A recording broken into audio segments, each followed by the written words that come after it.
सॼी दुनिया जी हिंदू बिरादरी वांगुरु हैदराबाद में बि थधिड़ी जो ॾिणु वॾे मज़हबी जोश ऐं जज़्बे सां मल्हायो वियो। रिपोर्ट कर रहा है नसीर चन्ना।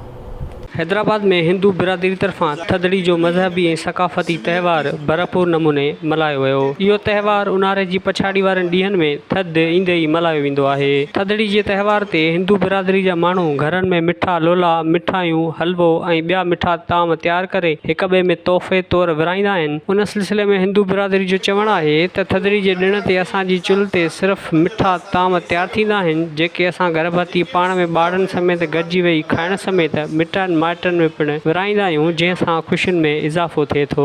चरागाहनि वारे इलाइक़े में जेके माण्हू रहंदा हुआ, इहो इन त्योहार खे तॾहिं मल्हाईंदा हुआ जॾहिं फ़सुलु लही पवंदा हुआ ऐं मींहुं वसी पवंदा हुआ ऐं पोइ माण्हू त्योहार मल्हाईंदा हुआ ऐं ॾाढो ख़ुशी जो इज़हार कंदा हुआ। मिठियूं मानियूं ठाहे माण्हू हिक ॿिए खे खाराईंदा आहिनि, ख़ुशि थींदा आहिनि ऐं इहो असल में जंहिंखे चइबो आहे हारियुनि जो ॾींहुं आहे।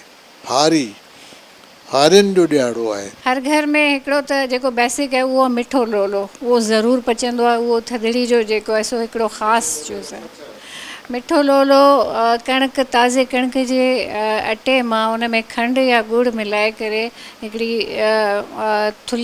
थुल्ही मानी ठाही वेंदी आहे, जंहिंखे सभई पसंदि कंदा आहिनि। पोइ हुन में मुख़्तलिफ़ वैरायटी बि इहा कई वेंदी आहे त के हुन में ड्राई फ्रूट ऐड कंदा आहिनि, को कुझु ॿियूं शयूं ऐड कंदा आहिनि त जीअं हुनजो टेस्ट जेको आहे सो अञा वधायो वञे।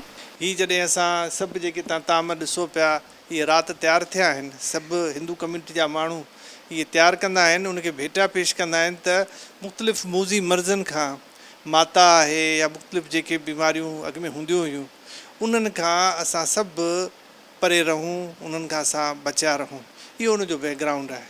इन में इहे सभु शयूं जेके आहिनि राति जो सभु तयारु थींदियूं आहिनि ऐं इन में तव्हां ख़ासि शइ जेका एग्रीकल्चर जे हवाले सां नोट कंदव त इन में ताज़ी कणिक जी मानी, ताज़ो फ़सुलु लहंदो आहे त उन मां तयारु थियल इहे सभु शयूं, ख़ासि तौर ते जॾहिं खीर मखण, उनजो बि बैकग्राउंड लाइफ स्टॉक सां आहे। जॾहिं फ़सुलु लहे थो त माल खे बि खाइण लाइ मिले थो। हैदराबाद जी हिंदू बिरादरी थधिड़ी जे ॾिण खे भरपूर नमूने मल्हाए मंदरनि में वञी पूॼा पाठ करे कोरोना वबा जे ख़ात्मे लाइ पिणु ख़ुसूसी दुआऊं घुरियूं। कैमरामैन यासिर कुराई सां गॾु नसीर चन्ना, आवाज़ न्यूज़, हैदराबाद।